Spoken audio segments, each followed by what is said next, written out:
One day after electing its new General Secretary, the Organization of American States convened a special session. Venezuela raised President Barack Obama's recent declaration made against the country. Foreign Minister Delcy Rodriguez said the U.S. executive action labeling Venezuela as a threat to U.S. national security could be a prelude to a military intervention, but top U.S. representatives insisted they are not planning that. However, many Latin American nations share Rodriguez's concern and are asking President Obama to repeal the decree. Our correspondent Alexandra Ho was at the meeting and has this report.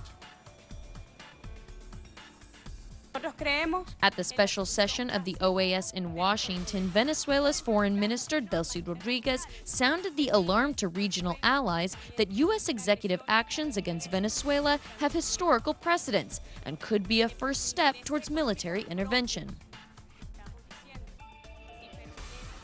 If for such a long time throughout history they have shown us this, we will alert everyone that this is a real threat against Venezuela, against its legitimate government and against its people.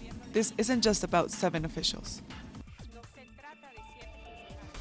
The assets of those officials were frozen on March 9th when President Obama declared Venezuela an unusual and extraordinary threat to U.S. national security. At the OAS on Thursday, member states responded to that action.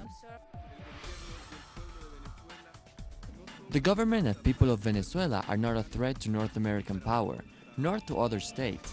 The historic reality tells us the contrary. Venezuela doesn't have a political strategy of aggression.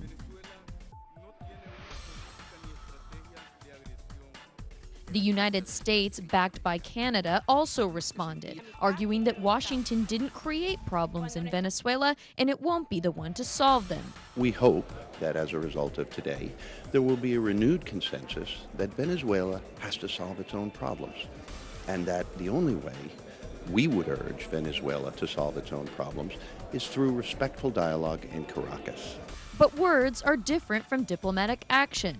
Allies to Venezuela like Ecuador, Bolivia, and Nicaragua fear that language used in the executive order itself is broad and could eventually be applied to other countries in the region.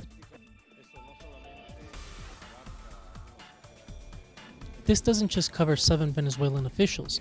This could be applied to our countries. Any institution, body, initiative, collaboration linked to the Venezuelan government will end up affected by this executive order. The OAS isn't the only organization that's met in recent weeks. Members of the Bolivarian Alliance for the Peoples of Our America, or ALBA, have since called on President Obama to revoke the executive actions. That's a request that's expected to be formally proposed at the Summit of the Americas in April. In Washington, Alexandra Hall, Telesur.